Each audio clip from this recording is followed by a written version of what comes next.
Foot পাহাড়ের উপরে উঠে যখন 1-1.5 কিলোমিটার সামনে গিয়েছি তখন আমরা সেখানে গিয়ে একটা পাড়া পেয়েছি। একটা পাড়া, ওই পাড়ার অধিবাসীদেরকে বলা হয় মুরুং জাতি। এই মুরুংদেরকে যখন আমরা পেয়েছি তখন আমরা তাদেরকে দাওয়াত দিয়েছি। 40 থেকে 45 মিনিট দাওয়াত দেওয়ার পরে মুরুংরা, পাহাড়িরা তাদের গ্রাম সর্দারকে বলে কারবারি, আর কয়েক গ্রামের সর্দারকে বলে হেডম্যান। যারা পাহাড়ে যেয়ে থাকেন তারা জানবেন। তো কারবারি আমাদের মেম্বার চেয়ারম্যানের নেয়। তো কারবারি বলতেছে, স্যার তুমি আজকে যা বলছো এতে বোঝা গেছে ইসলাম একমাত্র সঠিক ধর্ম এবং মুসলমান ছাড়া আর কেউ জান্নাতে যাবে না। কিন্তু স্যার আমাদের তো কোনো ধর্ম ছিল না, আমরা বছরে একদিন গরুর রক্তনালীতে লোহার কঞ্চি মেরে ফিনকি দিয়ে যে রক্ত বের হয় সেটা পান করি। কেন?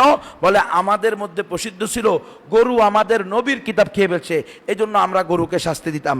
7 সমুদ্র 13 নদী পাড়ি দিয়ে এই যে সাদা চামড়ার লোকগুলো খ্রিস্টান মিশনারিদের দিকে তাকিয়ে ইঙ্গিত করে বলতেছে, এই সাদা চামড়ার লোকগুলো আমাদেরকে বলছে এটা কোনো ধর্ম না, প্রকৃত ধর্ম হলো যীশু খ্রিস্টের ধর্ম। পিতা, পুত্র, পবিত্র আত্মা, ফাদার, সন, দি হলি স্পিরিট, তৃত্ববাদে বিশ্বাস করো, বাইবেল অনুযায়ী জীবন গড়ো, তাহলে দুনিয়াতে শান্তি, আখেরাতে মুক্তি পাইবা। এই কথা বলে মাত্র 15 বছর পূর্বে আমাদেরকে এই মিশনারিরা, এই সাদা চামড়ার মানুষগুলো খ্রিস্টান বানাইছে। অথচ স্যার আমরা গত 50 থেকে 70 বছর মুসলমানদের সাথে সহাবস্থান করি। মুসলমানরা আমাদের সাথে কলার ব্যবসা করে, আদার ব্যবসা করে, আমের ব্যবসা করে, লিচুর ব্যবসা করে, গাছের ব্যবসা করে, গরুর ব্যবসা করে, ছাগলের ব্যবসা করে, বিভিন্ন প্রকার শাক সবজি, বিভিন্ন প্রকার সবজির ব্যবসা করে।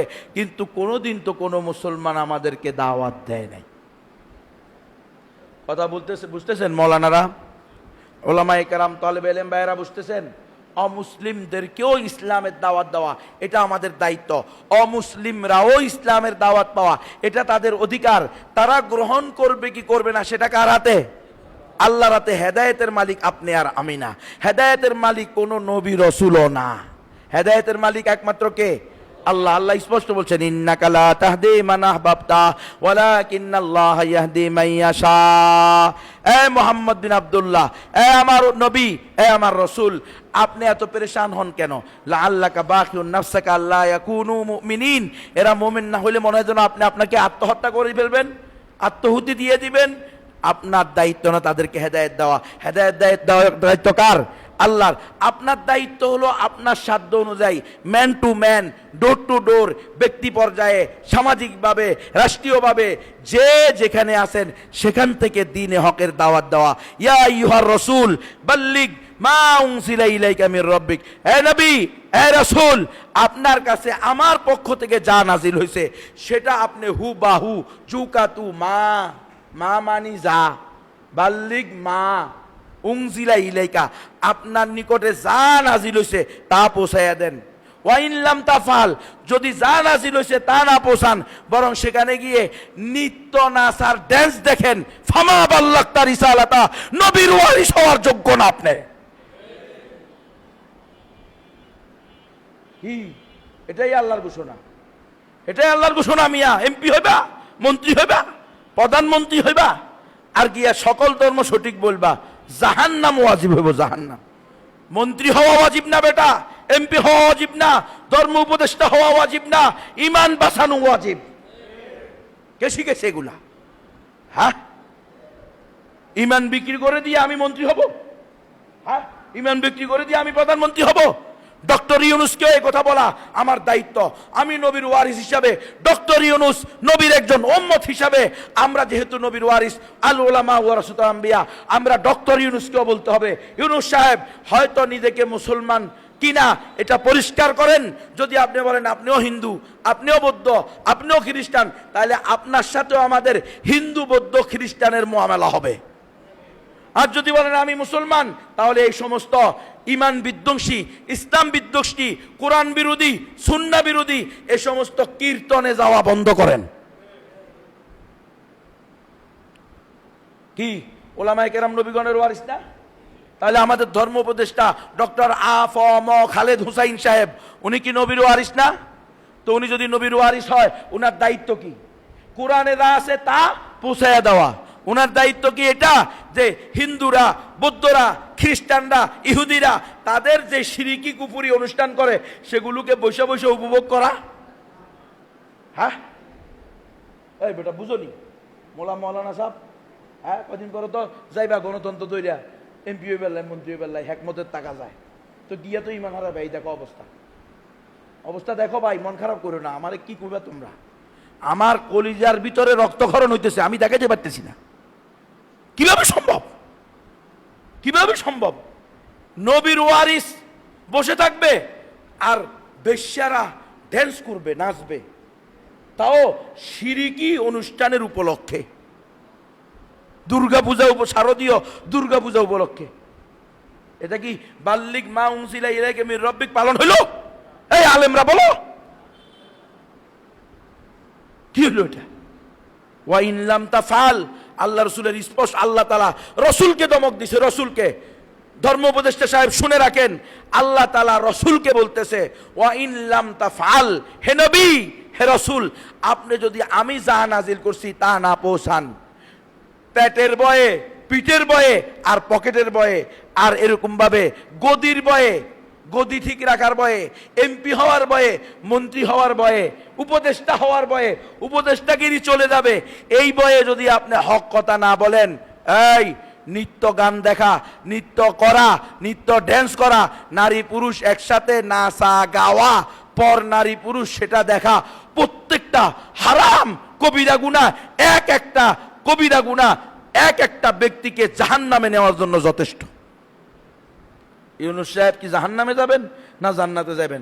যদি জান্নাতে যেতে চান আমার সাথে চলেন, ওদের কীর্তন ওরা করুন, আমরা চলে যাই। এটা আপনি একজন নবীর ওয়ারি হিসেবে আপনার দায়িত্ব ছিল। আমি আমার ক্ষুদ্র জ্ঞানে যেটা ধরলো এটা কইলাম, আমারটা ভুল হইতে পারে। ভুল হইলে কোনো আলেম আমাকে কোরআন সুন্নাহর আলোকে, ইজমা কিয়াসের আলোকে, উসুলে শরীয়তের আলোকে, শরীয়তের মূলনীতির আলোকে ধরিয়ে দিবেন, আমিও তওবা করব ইনশাআল্লাহ। আজকে যেরকম ভিডিও সামনে করতেছি, যদি কেউ ভিডিও না করে, নিজে ভিডিও করে উম্মতকে বার্তা দিব যে আমার ওয়াজ ভুল ছিল কোরআন সুন্নাহ ইজমা কিয়াসের ভিত্তিতে। আর যদি সঠিক হয় তো কোন উপদেষ্টা আর কোন প্রধানমন্ত্রী এটা দেখার সময় নাই। কোরআন সুন্নাহর বিরুদ্ধে গেলে আমরা কাউকে ছাড় দেওয়ার মতো উম্মত নয় ইনশাআল্লাহ। তৈরি হবেন তো এইভাবে ইনশাআল্লাহ? তাহলে কাজ আমাদের দুইটা। কাল কিয়ামতের মাঠে আমরা যদি এদেরকে দাওয়াত না দিই, এরা আমাদের বিরুদ্ধে আল্লাহর কাছে অভিযোগ করবে, অমুসলিমদেরকে, এই ধর্ম উপদেষ্টার বিরুদ্ধে, এই হিন্দুরা, এই যারা আজকে কীর্তন করছে, যারা নাচছে, নারী পুরুষ, এরাই বলবে আল্লাহ এত বড় হুজুর, এত বড় শাইখুল হাদিস, এত বড় ইসলামিক স্কলার, তার সামনে আমরা শিরকি অনুষ্ঠানের উপলক্ষে ড্যান্স করছি, উনি তো কোনোদিন আমাদেরকে বাধা দেয় নাই। মনে রাখেন হুজুর, রব্বানা আতিহিম যিফাইনি মিনাল আযাব ওয়াল আনহুম লানান কাবীরা। আমাদেরকে যদি জাহান্নামে দিতে হয়, এই উপদেষ্টাদেরকে আমাদের সে ডবল জাহান্নাম দেন, কারণ তারা আমাদের মুরব্বী ছিল, তারা আমাদের আকাবির ছিল, তারা আমাদের উপদেষ্টা মণ্ডলী ছিল, রাষ্ট্রের পরিচালক ছিল, রাষ্ট্রনায়ক আর রাষ্ট্র নায়িকা ছিল না রে? হ্যাঁ, বার করবো সব নায়কগিরি আর নায়িকাগিরি, উপদেষ্টাগিরি সব বাইরেব। ফান্তাদিরু ওয়া নাহনু মিনাল মুনতাদিরিন। উলামায়ে কেরামের দায়িত্ব এবং কর্তব্য, মুসলমানের দায়িত্ব এবং কর্তব্য, মুসলমান উলামায়ে কেরাম নিজে ইসলাম জানবে, মানবে, উম্মতকে ইসলাম জানাবে, মানার জন্য উদ্বুদ্ধ করবে, অমুসলিমদেরকে ইসলামের দাওয়াত দিবে। এটা আমাদের দায়িত্ব। কিন্তু আফসোস এবং পরিতাপের বিষয়, অমুসলিমকে দাওয়াত দেওয়ার পরিবর্তে এখন আমরা অমুসলিমদের কুফর শিরিকের দাওয়াত গ্রহণ করতেছি। সাধারণরা তো সাধারণরা, আকাসুল খাওয়াস, যারা নিজেদেরকে সমাজের বিশেষ জাতি শ্রেণী হিসেবে মনে করি, তারাও নাউজুবিল্লাহ অমুসলিমদের সামনে স্পষ্ট ইসলাম একমাত্র সঠিক ধর্ম, মুসলমান ছাড়া আর কেউ জান্নাতে যাবে না, এই বক্তব্য দিতে পারে না। কেন? কোন জিনিস আপনাকে এটা থেকে বিরত রাখছে? কেন আপনি বলবেন না ইসলাম একমাত্র সঠিক ধর্ম, মুসলমান ছাড়া আর কেউ জান্নাতে যাবে না? তাহলে ওই বান্দরবনের মুরুংদের প্রধান কারবারি কি বলল? যে আমরা গত 70 বছর ধরে মুসলমানদের সাথে অবস্থান করতেছি, কোনোদিন কোনো মুসলমান আমাদেরকে এই দাওয়াত দেয় নাই। আমাদের এক ভাই মুসলমান হয়েছে, বগুড়াতে তার বাড়ি। 2016 সালে মাওলানা কালিম সিদ্দিকী সাহেব আমাদের বাংলাদেশে আসছে। তো আমরা উনাকে নিয়ে বগুড়া যাব, বগুড়া জামিল মাদ্রাসায় প্রোগ্রাম। তখন উনি বলতেছে, গুনবী ভাই, বগুড়া শহর থেকে মাত্র 1-1.5 ঘন্টার রাস্তা আমার গ্রামের বাড়ি। আমার মা বুড়ো হয়ে কুজো হয়ে গেছে, অনেক সময় বয়সের বারে বাঁকা হয়ে যায় না মানুষ, বাঁকা হয়ে গেছে। আমার মা যে কোনো সময় মারা যেতে পারে, এখনো মুসলমান হয় নাই। আলহামদুলিল্লাহ আমি মুসলমান হয়েছি, মুসলমান বিয়ে করছি, আমার ছেলে মেয়ে হয়েছে, ছেলে মেয়েকে মুসলমানের সাথে বিয়ে দিয়েছি, আমার গার্মেন্টস আছে, বাড়ি আছে, গাড়ি আছে। আমার মায়ের জন্য আমি সকল প্রকার আয়োজন করছি। গ্রামের বাড়িতে বাবার বিটিতে মা থাকবে, সেই বাড়িকে নতুন করে দিয়েছি। শুধু মায়ের জন্য বিদ্যুৎ নিয়ে দিয়েছি। বগুড়া শহরে ফ্ল্যাট ভাড়া করে রাখছি, ঢাকা শহরে আমার ফ্ল্যাট আছে। মাকে বলেছি যেখানে ভালো লাগে সেখানে থাকো।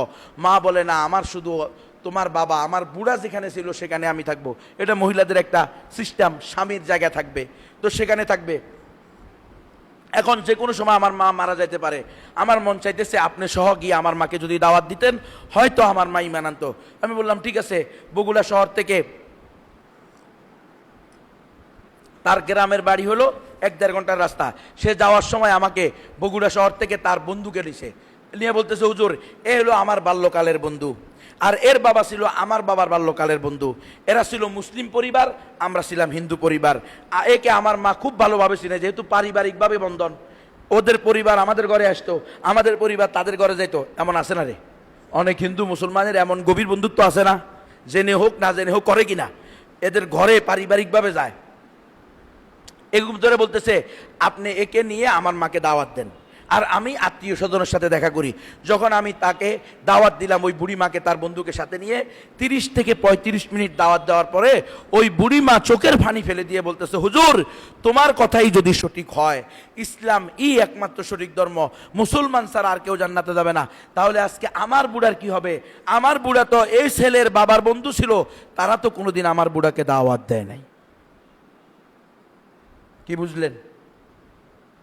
আমার মতো দুর্বল গুনবীর কাছে যদি ওই অভিযোগ হয়, তাহলে কাল কিয়ামতের মাঠে আহকামুল হাকিমিন রব্বুল আলামিন, সবচেয়ে বড় বিচারক, ইনসাফগার বিচারক আল্লাহর কাছে তার অভিযোগ কি হবে? ফামা জাওয়াবুকুম ইয়াউমা ইযিন, সেই দিন আপনার আর আমার জবাব কি হবে? যদি এই শাহজালাল পাড়ার হিন্দুরা বলে, এই শাহজালাল পাড়ার মুসলমানদের সাথে আমাদের উঠা বসা, চলা ফেরা, বাজার ঘাট, ব্যবসা বাণিজ্য সব কিছু চলছে, সামাজিকতা, কিন্তু কোনোদিন আমাদেরকে দাওয়াত দেয়নি, কারণ কি করবেন? কি উত্তর দিবেন? জুতা তো সেলাই করছেন হিন্দুর কাছে, চুল তো কাটছেন হিন্দুকে দিয়া, কি হ্যাঁ, বিভিন্ন ধরনের সহযোগিতা, টাকা দিয়ে হোক বা টাকা নিয়ে হোক, তাদের সাথে আমরা সামাজিক কাজ কারবারে জড়িত কি জড়িত না, কিন্তু তাদেরকে আমরা দাওয়াতটা দিচ্ছি না। এই জন্য এই দাওয়াতি কাজ করার দরকার আছে না নাই? আছে। এটা আমাদের একটা দায়িত্ব। আলহামদুলিল্লাহ আপনারা এই কাজটা করবেন, সারা দেশব্যাপী আমরা এই কাজটা করার চেষ্টা করতেছি। আলহামদুলিল্লাহ কাজ চলতেছে। অনেক মানুষ, আমাদের ধারণার চেয়েও বেশি মানুষ আলহামদুলিল্লাহ কালিমা পড়তেছে এবং মুসলমান হইতেছে। আপনারাও এই কাজ করলে ইনশাল্লাহ দেখবেন প্রচুর মানুষ সাড়া দিবে। আসলে কালিমা পড়া, মুসলমান হওয়া না হওয়া, এটা তো আমাদের হাতে না, এটা কার হাতে? হেদায়েতের মালিক আল্লাহ। আল্লাহ যাকে চাইবে হেদায়েত দিবে, আল্লাহ যাকে চাইবেন না হেদায়েত দিবেন না। আমাদের দায়িত্ব হলো দাওয়াত পৌঁছাইয়া দেওয়া। তো এই কাজটা করতে আপনারা তৈরি আছেন তো ইনশাআল্লাহ? এখন এই কাজ করতে হলে এই কাজটা শিখতে হবে না? তো শিখার জন্য কিছুদিন দিতে হবে, 3 দিন 5 দিন 7 দিন। অমুসলিমদের দাওয়াতের জামাত বের হয়, আপনারা এই জামাতগুলোতে আমাদের সাথে জামাতে যাবেন। তাহাজ্জুদের সময় থেকে নিয়ে জোহর পর্যন্ত একেবারে থিওরিক্যাল কোরআনের আয়াত, হাদিস এগুলো মুখস্থ করানো হয়। আর জোহরের পর থেকে নিয়ে মাগরিব পর্যন্ত সরাসরি প্র্যাকটিক্যাল, মাঠে ময়দানে, বাজারে ঘাটে, পেগুড়ায়, মন্দিরে, গির্জায়, চার্চে, হিন্দুদের বাড়িতে, বৌদ্ধদের বাড়িতে, উপজাতিদের বাড়িতে গিয়ে সরাসরি দাওয়াত দেওয়া হয়।